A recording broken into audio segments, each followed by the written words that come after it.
Hello student, welcome to my channel future study line. आज के section में हम देखेंगे कोऑर्डिनेट थ्री डायमेंशनल का प्लेन। आज हम डिस्कशन करेंगे इसके डिफिनेशन, इसके इक्वेशन ऑफ द प्लेन। इन सभी पॉइंट्स को क्या करेंगे आज के सेक्शन में हम लोग डिस्कशन करेंगे। तो सबसे पहले आप देखते हैं कि प्लेन का डिफिनीशन क्या होता है, प्लेन क्या होता है, इसके बारे में आप जानेंगे। देखिए, if we take 2 point on a surface, कोई हमारे पास कोई भी सरफेस है, जैसे यही हमारा सरफेस है। अगर 2 पॉइंट हमने ले लिया है, जैसे पी और क्यू, हमने 2 पॉइंट क्या किया, ले लिया। अगर इन दो बोल रहा है कि ऑन ए सरफेस में अगर हमने 2 पॉइंट ले लिया and the line joining this point से क्या करेंगे, इस दोनों पॉइंट को जोड़ेंगे तो हमारा एक क्या बन जाएगा, स्ट्रेट लाइन। देखिए, अगर पी क्यू 2 पॉइंट हमने लिया हुआ है किसी भी सरफेस में, अगर इनको हम ज्वाइनिंग कर देते हैं, जोड़ देते हैं, तो हमारा क्या मिलता है कि स्ट्रेट लाइन मिलता है। तो ये जो स्ट्रेट लाइन हमें मिला है पूरी तरीके से इस सरफेस के अंदर होगा। जब इस पूरी तरह सरफेस के अंदर होगा तो हम इस सरफेस को क्या बोलेंगे, प्लेन। यानी किसी सरफेस पर अगर हम 2 पॉइंट लेते हैं और उस दोनों पॉइंट को हम ऐड कर देते हैं, जोड़ देते हैं, तो जो लाइन बनता है वो लाइन पूरी तरीके से हमारा क्या होना चाहिए, प्लेन के अंदर। जैसे देखिए, हमारा एक मान लेते हैं प्लेन है, और हमने ये क्या किया, हमारे पास 2 पॉइंट है, एक पॉइंट ये है और एक पॉइंट ये है। इन दोनों पॉइंट को जोड़ दिया तो हमारा एक स्ट्रेट लाइन बन गया। ये लाइन जो हमारा लाइन है, ये पूरी तरीके से, ये यानी जो मेरी स्केच है वो पूरी तरीके से क्या है, प्लेन के अंदर है। तो जो प्लेन के अंदर है मतलब सरफेस के अंदर है, तो इस सरफेस को क्या बोला जाएगा, इस प्लेन का प्लेन बोला जाएगा। तो ये क्या कहलाता है, हमारा plane. Line P Q perpendicular on the plane, जो पी क्यू है वो परपेंडिकुलर ऑन द प्लेन है। यानी ये देखिए, हमने क्या किया, दोनों लाइन को जब खड़ा किया था तो ये पूरी तरीके से क्या है, खड़ा है। यानी क्या है, ये एक दूसरे के ऊपर, इसके प्लेन के ऊपर क्या है, परपेंडिकुलर है। तो is called normal of the plane. तो इसको क्या बोलेंगे, इस प्लेन, इसको क्या बोलेंगे, लाइन को, यानी नॉर्मल ऑफ द प्लेन। यानी कोई उसके पास 2 लाइन है, 2 पॉइंट है जिससे एक लाइन बनी हुई है जो परपेंडिकुलर है, तो उस प्लेन को क्या कहेंगे, नॉर्मल ऑफ द प्लेन। इसके जनरल इक्वेशन क्या होते हैं, a x plus b y plus c z plus d equal to 0। ये हमारा प्लेन का जनरल इक्वेशन होता है, जहाँ ए बी सी इसका क्या होते हैं, direction ratio of the normal. यानी जो नॉर्मल ऑफ द ये प्लेन बता रहे थे, उस नॉर्मल ऑफ द प्लेन का क्या होता है, ये A B C direction ratio होता है। अगर आपके पास क्वेश्चन आ जाए कि हमें डायरेक्शन रेशियो बताइए जो नॉर्मल ऑफ द प्लेन, ये इक्वेशन दिया हो, तो जब ये नॉर्मल, इसे क्या बोलते हैं, नॉर्मल ऑफ द प्लेन।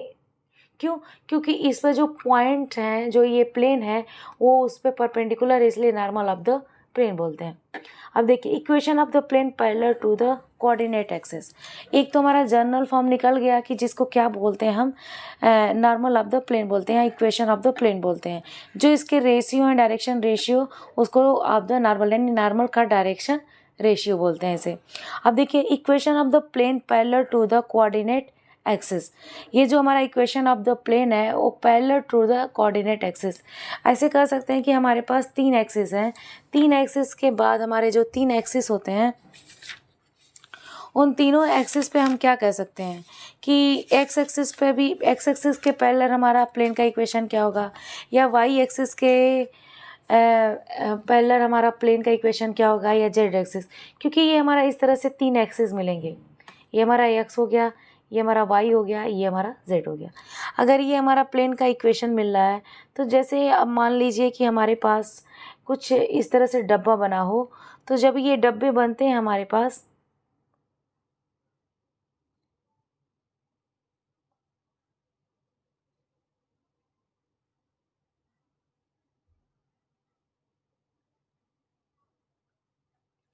कुछ इस तरह से हमारा डब्बा बनेगा, तो जो हमारे पास एक्स एक्सिस में रहेगा, इस एक्सिस पे रहेगा, तो उसके पैरेलल अगर प्लेन रहेगा, जैसे ये और ये पैरेलल होंगे। मैं आपको 3 डायमेंशन बहुत अच्छे से क्लियर नहीं दिखा पा रही हूँ। तो ये देखिए, equation of the plane parallel to the x axis. अगर कोई भी इक्वेशन ऑफ द प्लेन पूछा जाए और बोले वो एक्स एक्सिस के पैरेलल है, तो हम क्या लिखेंगे, b y plus c z plus d equal to 0। जो हमारा जनरल इक्वेशन है, अगर एक्स एक्सिस पूछता है तो एक्स वाले पार्ट्स को हम हटा देंगे, बाकी हमारा जो बचेगा वही हमारा क्या क्या हो जाएगा, इक्वेशन ऑफ द पैरेलल। अगर वो वाई एक्सिस को पूछे तो वाई वाले पार्ट को हटा देंगे तो a x plus c z plus d equal to 0। अगर वो हमारा जेड एक्सिस पे पूछ रहा है तो प्लेन का इक्वेशन जेड इक्वल टू 0 कर देंगे, a x plus b y plus d equal to 0। इस तरह से जिस एक्सिस के पैरेलल बोलेगा उस एक्सिस इक्वल टू क्या करेंगे, 0 कर देंगे, बाकी जनरल इक्वेशन जो है वही रहेगा। तो ये हमारा क्या होता है, equation of the plane parallel to the coordinate axis, यानी एक्स एक्सिस की बात कर रहा है, वाई एक्सिस की बात कर रहा है या जेड एक्सिस की बात कर रहा है, ये तीनों उसके लिए अप्लीकेबल है। आप देखिए, equation of the plane passes through origin plane, यानी कोई भी हमारे पास प्लेन दिया गया है, गिवन है प्लेन, और वो जो हो रही है ओरिजिन से होके जा रही है। तो हम जैसे हमारे पास ये 3 एक्सिस है तो हमारा ओरिजिन यहाँ पे है, तो यहाँ से हमारी प्लेन क्या हो रही है, होके जा रही है। तो हम क्या कह सकते हैं कि जो हमारी प्लेन है इस पॉइंट से होकर जा रही है, यानी ओरिजिन, यानी जो x1 है, y1 है और z1 है उसकी जगह पे 0 0 0, क्योंकि ओरिजिन का मतलब क्या होता है कि तीनों एक्सिस के जो पॉइंट्स होते हैं वो क्या होते हैं, 0 होते हैं। तो ये जो हमारे इसे बोला equation of the plane passes through the origin plane, तो ये हमारा प्लेन का इक्वेशन है जो passes through the point, point मतलब 0 0 यानी ओरिजिन, ओरिजिन बोलिए या 0 0 पॉइंट बोलिए, दोनों बात एक ही हुई, यानी x equal to y equal to z equal to क्या हो जाएगा, 0। तो हमारा इक्वेशन क्या हो जाएगा, a x plus b y plus c z equal to 0। जैसे हमारा ये प्लेन का इक्वेशन है, तो जैसे यहाँ पे देखिए हमारे पास प्लेन का इक्वेशन यहाँ पे गिवन है b y plus c z plus d equal to 0। बोला है passes through the point origin, passes through origin, यानी ओरिजिन से होकर जा रहा है, यानी 0 0 से होकर जा रहा है, यानी एक्स वाई जेड की जगह क्या रखेंगे, 0 0 0 रख देंगे। तो 0 plus 0 plus 0 plus d equal to 0, यानी डी इक्वल टू क्या हो जाएगा यहाँ पे 0। तो जब डी इक्वल टू यहाँ पे 0 हो जाएगा, इसी को क्या करेंगे, इस इक्वेशन में रख देंगे। तो देखिए हमारा ओरिजिन पर पॉइंट क्या आ गया, a x plus b y plus c z equal to 0, क्योंकि ओरिजिन पर डी हमारा क्या हो जा रहा है, 0, कोई डिस्टेंस ही नहीं हो रहा है जब ये ओरिजिन पे हमारा प्लेन है। तो हम नेक्स्ट देखेंगे कि ओरिजिन के बजाय मान लीजिए प्लेन मेरा किसी पॉइंट पे होके जा रहा है, तब हमारा प्लेन का इक्वेशन क्या होगा। तो equation of the plane passes through ये पॉइंट, कोई पॉइंट गिवन हो तो हमारा प्लेन का इक्वेशन क्या होगा। तो हम लिखेंगे a x x minus 1 plus b y minus 1 plus c z minus 1। ये डायरेक्ट फार्मूले में क्या करेंगे, हम जो भी पॉइंट यहाँ गिवन रहेगा उसको हम क्या करेंगे, रख देंगे। आइए क्वेश्चन देखते हैं। क्वेश्चन हमारा क्या है, find the direction ratio and direction cosine of the normal of the plane. मैंने क्या बोला था, नॉर्मल ऑफ द प्लेन, कि जो कोई भी हमारे पास प्लेन है, अगर कोई लाइन उस पर परपेंडिकुलर है तो उस प्लेन को क्या करेंगे, नॉर्मल ऑफ द प्लेन बोलेंगे। तो ये नॉर्मल ऑफ द प्लेन है, तो नॉर्मल ऑफ द प्लेन है क्या होता है, ए बी सी क्या होता है, उसके डायरेक्शन रेशियो होते हैं। तो हमारा इक्वेशन क्या है, x plus 2y minus 3z plus 12 equal to 0। इसे हम a x plus b y plus c z plus d equal to 0, जहाँ पे ए बी सी हमारा क्या होता है, normal direction ratio of the normal, direction ratio of the normal. तो देखिए हमारा ए क्या आया है, ए इक्वल टू यानी एक्स का कोफिशिएंट 1, बी क्या आया है, बी वाई का कोफिशिएंट 2 और सी क्या आया है, जेड का कोफिशिएंट -3। यानी हमारा डायरेक्शन रेशियो निकल गया, क्या डायरेक्शन रेशियो हमारा निकल गया, ये देखिए डायरेक्शन रेशियो। हम क्या करेंगे, प्लेन के इक्वेशन में से ए बी सी का जो कोफिशिएंट होगा वही हमारा क्या हो जाएगा, डायरेक्शन रेशियो। तो 1 2 -3, ये हमारा क्या निकल गया, डायरेक्शन रेशियो। और डायरेक्शन को साइन निकालने के लिए आपके पास फार्मूला अवेलेबल है कि अगर डायरेक्शन रेशियो पता है तो डायरेक्शन को साइन क्या होता है, एल इक्वल टू होता है a upon square root a square plus b square plus c square. M equal to होता है b upon square root a square plus b square plus c square. और n equal to होता है c upon square root a square plus b square plus c square. तो direction ratio और direction cosine में हमारा ये relation होता है कि अगर हमें प्लेन के इक्वेशन से डायरेक्शन रेशियो मिल जाते हैं तो हम डायरेक्शन कोसाइन निकाल लेते हैं। तो ये देखिए, अगर हम यहाँ पे इसको सॉल्व कर लें कि a square plus b square plus c square होता क्या है, तो ये देखिए ए का स्क्वायर 1 हो गया, बी का स्क्वायर क्या हो गया 4 हो गया, और c का स्क्वायर 9 हो गया, यानी अंडर रूट हमारे पास क्या आ गया 40। तो ये हमारा देखिए a की वैल्यू क्या है 1 upon square root 40। m equal to क्या आ गया, ये आ गया b कितना दिया हुआ है 2 अपॉन अंडर रूट 40, और n इक्वल टू क्या हो गया -3 अपॉन अंडर रूट 40। ये हमारा क्या हो गया डायरेक्शन कोसाइन। तो यहाँ डायरेक्शन कोसाइन हो गया, ये हमारा डायरेक्शन रेशियो हो गया। तो किसी भी नॉर्मल ऑफ द प्लेन में अगर पूछेगा तो ए बी सी हमारा इसमें जो कोफिशिएंट होते हैं एक्स वाई जेड के, वो हमारे क्या कहलाते हैं direction ratio of the normal. जब डायरेक्शन रेशियो मिल जाएगा तो हम डायरेक्शन कोसाइन आपका क्या कर सकते हैं निकाल सकते हैं। नेक्स्ट क्वेश्चन देखते हैं, find the equation of the plane the direction ratio of the whose normal are this. यानी हमें डायरेक्शन रेशियो दे दिया, यानी ए बी सी हमें मिल गई है और पासेस थ्रू द पॉइंट। अब पासेस थ्रू द पॉइंट देने की क्या ज़रूरत है जब हमें डायरेक्शन रेशियो मिल गया है, तो ज़रूरत है क्यों, क्योंकि हमारे पास जो इक्वेशन ऑफ द प्लेन होता है, यानी इक्वेशन ऑफ द प्लेन जो यहाँ पे हमारे पास गिवन होता है, इक्वेशन ऑफ द प्लेन ये हमारे क्या होता है, ये देखिए a x plus b y plus c z plus d equal to 0। तो देखिए a x plus b y plus c z plus d equal to 0। तो ये हमारा ए बी सी क्या होता है normal of the direction ratio, यानी डायरेक्शन रेशियो का ये नॉर्मल का डायरेक्शन रेशियो होता है। ऑलरेडी हमारे पास ए बी सी की वैल्यू मिल गई है, हमें क्या नहीं मिला है डी की। इस डी की वैल्यू को लाने के लिए हमें एक पॉइंट से क्या बोला है पासेस थ्रू, यानी एक्स के जगह वाई के जगह और जेड के जगह इसको रख देंगे तो हमारी डी की वैल्यू फाइंड हो जाएगी। तो सबसे पहले आइए देखते हैं, हम लिखते हैं कि equation of the plane,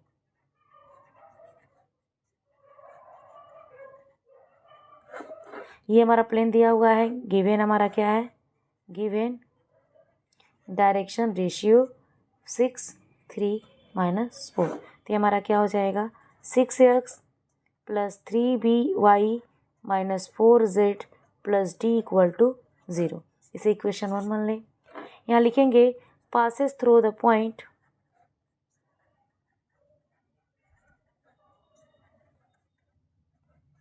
three 4 -2। अब यहाँ पे 3 की जगह पे क्या होगा 6 × 3 plus 3 × 4 minus 4 × -2 plus d equal to 0। तो यहाँ देखिए 18 plus 12 plus 8 plus d equal to 0, ये हमारा दिया हुआ है। तो ये देखिए 18 प्लस 3 × 4 12, अब माइनस माइनस प्लस हो गया और 4 × 2 8 हो गया। तो ये हमारा क्या हुआ आपका इक्वेशन, ये आ गया। यहाँ से डी की वैल्यू देखिए क्या आ रहा है, ये हमारा क्या हो गया 2 0 और 8, यानी 38 प्लस डी इक्वल टू 0। तो हमारा डी क्या निकल गया 38। अब डी की वैल्यू को क्या करेंगे इक्वेशन नंबर 1 में रख देंगे, तो यही मेरा रिक्वायर्ड इक्वेशन हो जाएगा, यानी required equation of the plane. तो ये हमारा क्या हो जाएगा 6x plus 3y minus 4z minus 38 equal to 0। ये हमारा क्या हो जाएगा आंसर। नेक्स्ट क्वेश्चन देखिए, find the equation of the plane. फिर हमारे पास एक और अलग तरीके से आ गया कि इक्वेशन ऑफ द प्लेन निकालना है, लेकिन इसमें क्या दे रहा है passing through the point this this this, यानी 3 पॉइंट्स अगर हमारे पास पासेस थ्रू हो रही हैं तो हमारा प्लेन का इक्वेशन क्या होगा। तो देखिए अगर हमारे पास पासेस थ्रू द पॉइंट दे देता है कि अगर हमारे पास 3 पासेस पॉइंट है तो हम कैसे निकाल सकते हैं, यानी हमारा क्या हो जाता है इस तरह का फार्मूले को अप्लाई कर देते हैं डायरेक्ट, इक्वेशन ऑफ द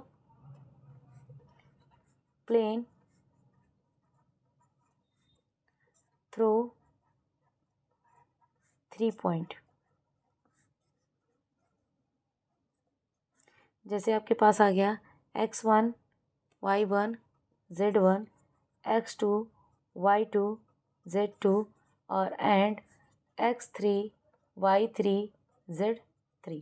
तो हमारा इक्वेशंस क्या होता है ये देखिए, डिटर्मिनेंट्स का परिणाम बनाएंगे तो x minus x1 x2 minus x1 और x3 माइनस x1। किसी भी एक पॉइंट को लेंगे और x से x2 से और x3 से सबको घटा देंगे, सब्ट्रैक्ट कर देंगे। y से भी y1 को घटा दिया, फिर y1 तो ऑलरेडी घट रहा है तो फिर y1 माइनस y1 तो लिख नहीं सकते, y2 माइनस y1 करेंगे, y3 माइनस y1 करेंगे, फिर z minus z1 z2 minus z1 और Z3 माइनस Z1, ये हमारा सब्ट्रैक्ट इक्वल टू 0। इस फॉर्मूले से क्या कर सकते हैं हम, 3 पॉइंट से जाने वाले कोई भी पॉइंट जा रही है 3 पॉइंट से, तो इक्वेशन ऑफ द प्लेन हम फाइंड कर सकते हैं। अब देखिए x1 की जगह हमारा क्या दिया है 2, x2 की जगह हमारा क्या दिया है 4, x3 की जगह हमारा क्या दिया है 3, y1 की जगह 2, y2 की जगह -1 और y3 की जगह क्या दे दिया है 2, z1 की जगह 1, z2 की जगह -3 और z3 की जगह 0। अब ये सारे वैल्यू को हम क्या करेंगे, इसमें सब्स्टिट्यूट कर देंगे। जैसे सब्स्टिट्यूट करेंगे तो हमारा क्या आ जाएगा, x - 2, 4 - 2 और 3 - 2, y - 2, -1 - 2 और यहाँ पे हो गया 2 - 2, z - 1, -3 -1 और 0 -1, ये हमारा डिटर्मिनेंट्स बन गया और इक्वल टू 0। अब इसे कैलकुलेट कर लें, x - 2, y - 2, z - 1, 2 1 -3 0 और -4 -1 इक्वल टू 0। अब इसे कैलकुलेट करते हैं। देखिए सबसे पहले हम क्या लेते हैं, इसको प्लस, इसको माइनस, इसको प्लस। तो x - 2 जैसे ही लेंगे तो हमारा माइनर क्या मिलेगा, देखिए आमने सामने के रो कॉलम डिलीट कर देते हैं तो क्या बचा, -3 0 -4 1, तो -3 0 -4 और -1, बीच वाले को माइनस लेंगे तो y - 2 ले लिए, इसका मन क्या बनेगा, आमने सामने का रो और कॉलम डिलीट कर दिए तो 2 1 -4 और -1 बच गया। फिर इसको प्लस लेंगे z - 1, इसके आमने सामने के रो कॉलम ख़त्म करेंगे तो क्या बचेगा, 2 1 -3 0 इक्वल टू 0। ये आ गया हमारे पास, देख लीजिए ये हमारा आ गया। अब इसे क्या करते हैं, कैलकुलेट कर लेते हैं। तो देखिए हमारा कैलकुलेट करके क्या आएगा, x - 2, यहाँ हो गया, इन दोनों का मल्टीप्लाई करेंगे 3 + 4, फिर माइनस y - 2 और यहाँ पे आ गया -2 + 4 प्लस z - 1, यहाँ आ गया 0 - +3 इक्वल टू 0, क्योंकि 0 माइनस में लेते हैं इसलिए यहाँ पे प्लस हो गया। अब देखिए इन दोनों को ऐड करेंगे तो 7 और मल्टीप्लाई करेंगे तो 7x - 14, इन दोनों को सब्ट्रैक्ट करेंगे तो 2 आएगा, तो यहाँ क्या लिखेंगे -2y और माइनस माइनस प्लस और 2 से मल्टीप्लाई करेंगे तो 4, यहाँ पे 3 आया तो +3z - 3 इक्वल टू 0। तो यहाँ पे देख लिए कैसे लिखते हैं, 7x - 2y + 3z और इन दोनों को सब्ट्रैक्ट करेंगे 10 और 10 - 3 यानी -13 इक्वल टू 0। ये हमारा क्या हो गया, ऐसा। तो 3 पॉइंट से जाने वाले प्लेन का इक्वेशन हम इस तरह से क्या कर सकते हैं, फाइंड कर सकते हैं।